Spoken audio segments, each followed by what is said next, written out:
Part 1. You will hear a man called Ken talking on the phone to a friend called Liz about holiday accommodation. First, you have some time to look at questions 1 to 6.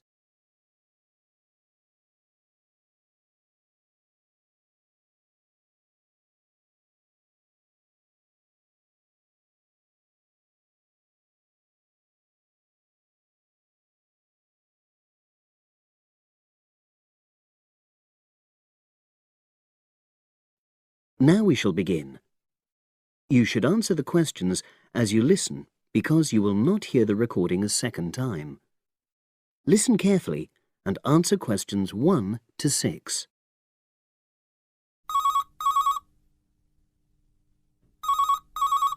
Hello. Hi Liz, it's Ken here. Hi, Ken. Nice to hear from you. Are you... This is just a quick call, but Mary and I have just been talking about our summer holiday. We haven't booked a place yet, and we've left it a bit late. We were just wondering if you know of any holiday rentals in your area. It's so nice there. Well, yes. I can think of 2 or 3 places that are very nice. What dates have you got in mind? The 10th of July to the 22nd of July. Oh, yes. That is quite soon, isn't it? Well, there's a place near here called Moonfleet. Is that MOONFLEET? That's right. It's quite a rural location, and it's next to the owner's house, but it's got fields all around it, so it's very pretty. Sounds okay. Can you tell me a bit more about it? Well, it's an annex to the owner's house, and it's an apartment with 2 bedrooms and an open-plan living area. Well, I like the sound of it. Is there anything we might not like about it? Well, it's quite a distance from the nearest shops, that's all. Okay. And... well, I'll tell Mary, but I don't think she'd mind that.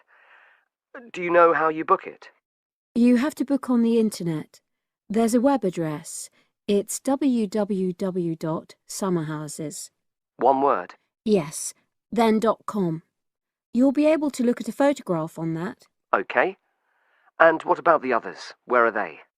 The second one I'm thinking of is called Kingfisher, and that's even more rural. It's a really beautiful location, in fact. It's by the river, and it's got nice views. It overlooks woodland on the other side. Is that an apartment? No, it's a 3-bedroomed house, and that's got a dining room as well as a separate living room and a kitchen. But I expect it's more expensive. You'll have to check the prices. It's probably a bit bigger than we need, but our nephew might be joining us. We're not sure yet. How do you book Kingfisher? You have to phone the owner directly. Shall I give you the number? I've got it here in my phone book. It's 01752 669 218. Right.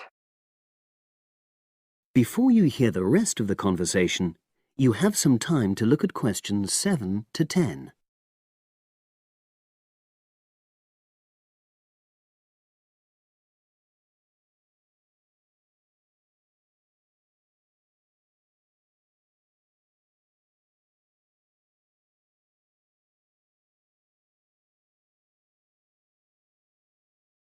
Now listen and answer questions 7 to 10. And you mentioned a third place? Yes, there's a house that my sister stayed in last year. It's called Sunnybanks. Nice name. And the location of that one is rather different. It's in the centre of a village, but it's a very small and quaint place. Did your sister like it? Oh, yes. It's by the sea, so her children really loved it. What's the accommodation like? I'm not sure about the number of rooms, because I haven't been in it myself, but I think she said it's quite spacious, and I know it's got its own garden. It's not very big, but it's not shared with anyone else, and it's supposed to be very pretty. Any snags? Problems? The only other thing I can think of is that there's nowhere for parking. The streets are too narrow, so you have to leave your car somewhere else and then walk to the house. It's only about 10 minutes away, but... Okay. Well, I don't think it matters personally. How do you book it? There's an agent you have to contact. I don't know his details, but I can ask my sister and let you know tomorrow. Thanks, Liz. That'd be great. I'll talk to Mary and see what she says. Thanks for your help. That's okay, Ken. I'll speak to you again tomorrow. I hope you find what you're looking for.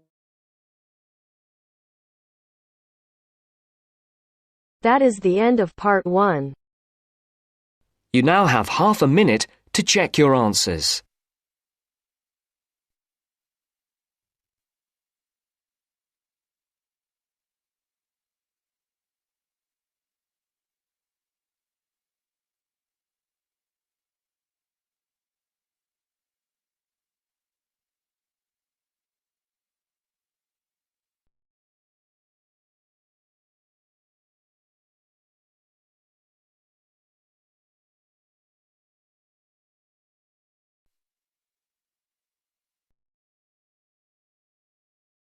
Now turns to part 2. Part 2. You will hear a trainee teacher called Eve talking to her university tutor about her preparations for teaching practice. First, you have some time to look at questions 11 to 15.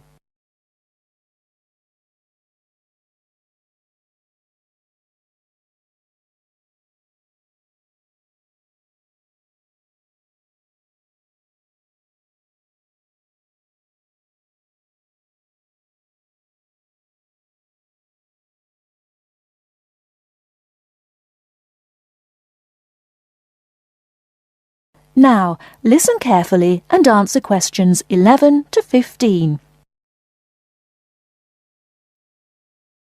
Hello, Eve. Come in and sit down. How's it going? Fine, thanks. I'm looking forward to my teaching practice next week. Good. Now, you've got 2 classes, haven't you? Year 3 and Year 6. Have you done your lesson plans? Well, I've decided to take the topic of renewable energy. I haven't done a lesson plan for Year 6 yet, but I thought I'd base their lesson on an example of very simple technology. So, I've brought this diagram to show you. I got it from the internet. Let's see. A biogas plant. So this is equipment for producing fuel from organic waste? Yes. The smaller container on the left is where you put the waste you've collected. Right, and from there it's piped into the larger tank. That's right. And that's slurry on the base of the larger tank. Right. And what exactly is slurry? It's a mixture of organic waste and water. So is that pipe at the bottom where the water comes in? Yes, it is. As the slurry mixture digests, it produces gas, and that rises to the top of the dome. Then, when it's needed, it can be piped off for use as fuel in homes or factories. It's very simple. I suppose there's some kind of safety valve to prevent pressure build-up? That's the overflow tank. That container on the right. As the slurry expands, some of it flows into that, and then once some of the gas has been piped off, the slurry level goes down again, and the overflow tank empties again. I see. Well, I think that's suitably simple for the age level it's for. I look forward to seeing the whole lesson plan. Thanks. And can I show you my ideas for the Year 3 lesson? Of course. Let's...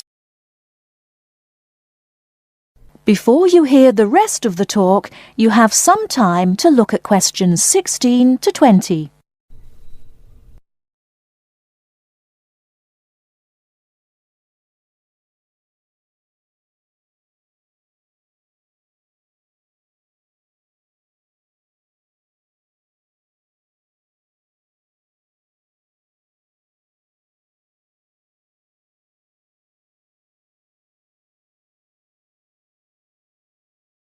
Now listen and answer questions 16 to 20.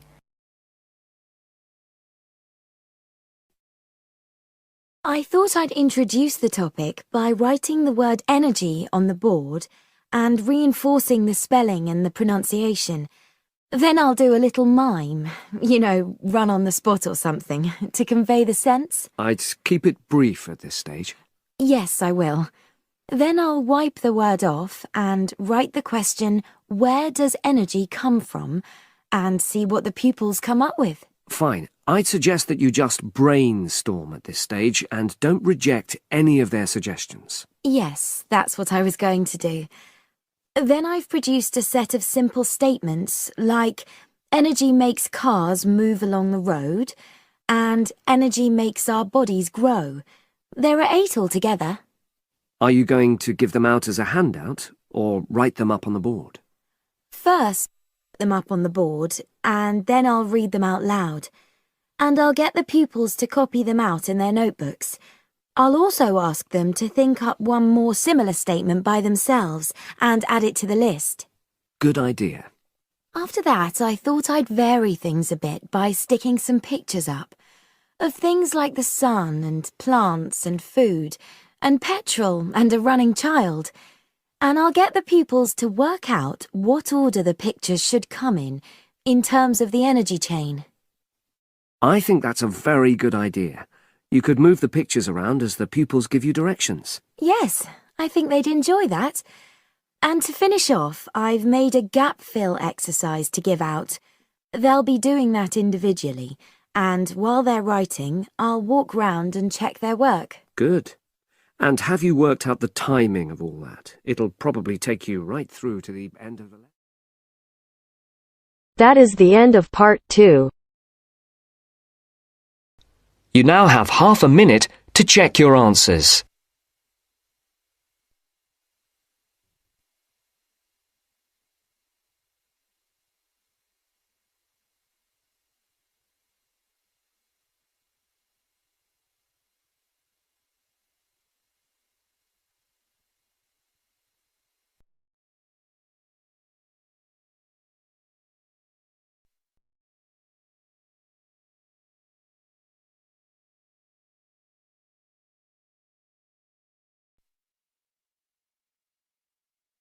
Now turns to part 3. Part 3. The next important development in how history is recorded came with print. First, you have some time to look at questions 21 to 25.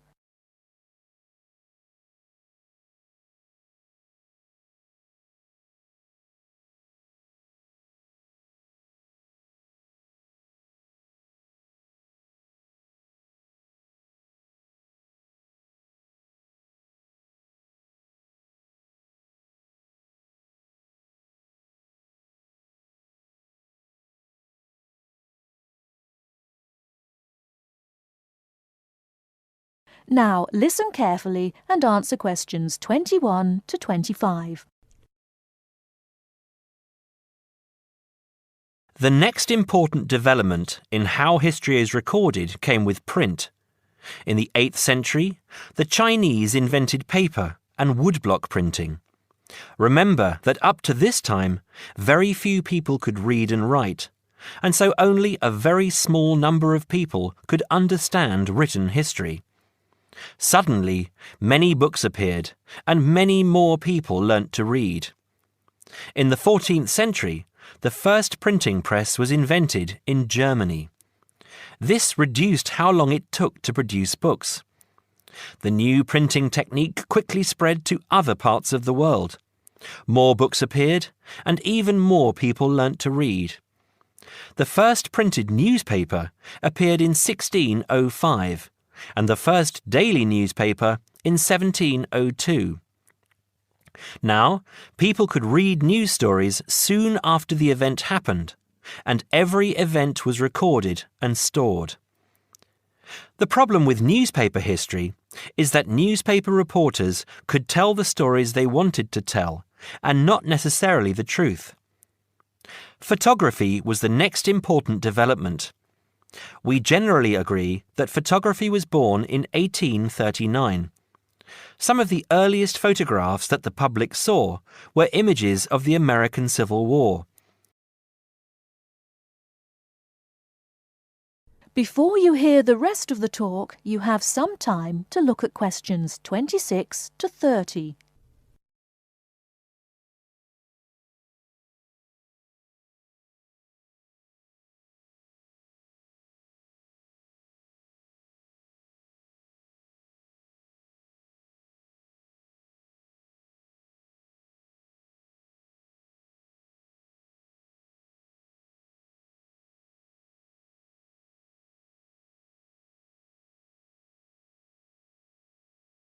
Now listen and answer questions 26 to 30. People were shocked by the photographs of dead soldiers, and for the first time saw the reality of war. By 1850, photographs appeared regularly in newspapers, and people now expected the truth. At the end of the 19th century came the first motion picture camera. Soon, history was being recorded as moving images. In the 1930s, television brought moving images into people's homes. More and more people saw history as it happened, and more history was recorded. Today, of course, we expect that every event in the world is recorded. Satellite TV and the Internet allow people to watch any event, anywhere in the world, as it happens. It doesn't matter if the TV cameras are not there. People carry around mobile phones and can record any incident and then share it online. Families have their own video cameras and record their own history. Children now grow up watching their parents and grandparents on film. I'm sure you'll agree that the transition from storytelling to what we have today has been dramatic, and I hope that... That is the end of part 3. You now have half a minute to check your answers.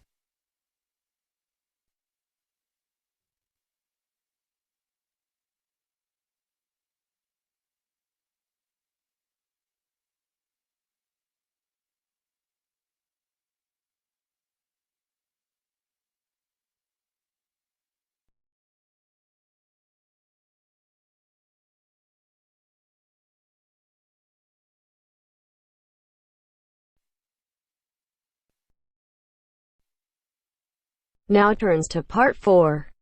Part 4. You are going to hear a lecture on ecology.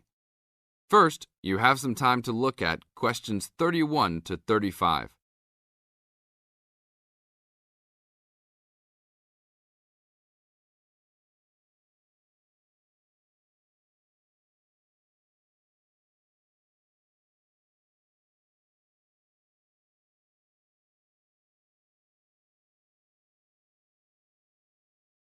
Now listen to the tape and answer the questions. Good afternoon. I'd like to turn it over to Dr. Carey, who will talk about the programme in restoration ecology. Thanks, Chris. A lot of people think that human beings can do whatever they want to the environment. But as Aldo Leopold taught, land is a system of interdependent parts which should be regarded as a community and not a commodity.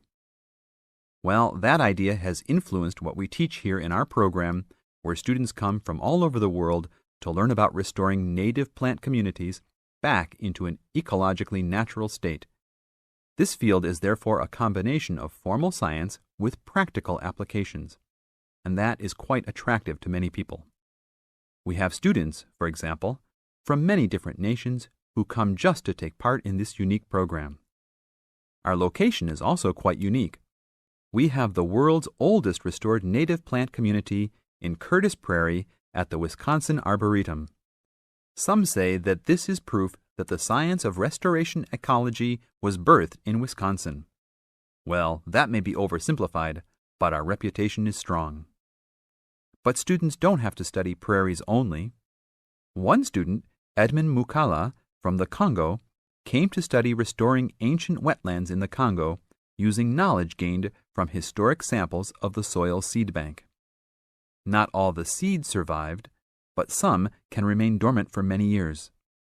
Mr. Mukala wanted to find out what type of community would be most similar to that ancient seed bank. He has recently returned to the Congo and is now cooperating with the government to implement his findings.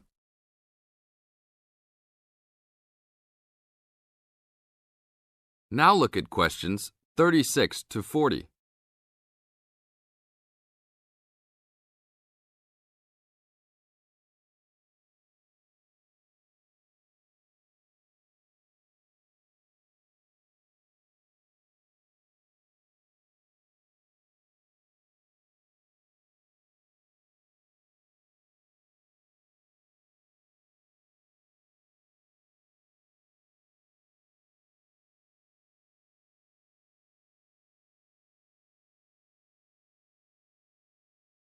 As the talk continues, answer questions 36 to 40. So the only prerequisite for doing research here is that it is a native plant community. That means not just prairies, but wetlands, woodlands, savannas, and other environments. We're proud of the diversity of research topics in our program. And we continue to grow. This year we have 32 new students from 8 different countries. When students first arrive, they begin rigid coursework in statistics, ecology, plant identification, and the theory of landscape change. Then they take part in internships at local conservation agencies such as the Arboretum, the Nature Conservancy, the Parks Department, and others. We find internships to be crucial in helping students apply the knowledge they have gained in the classroom.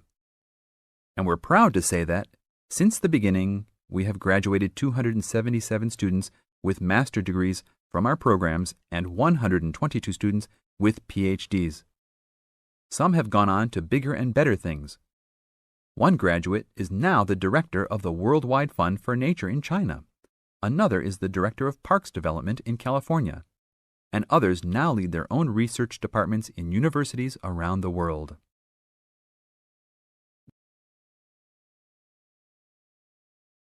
That is the end of part 4.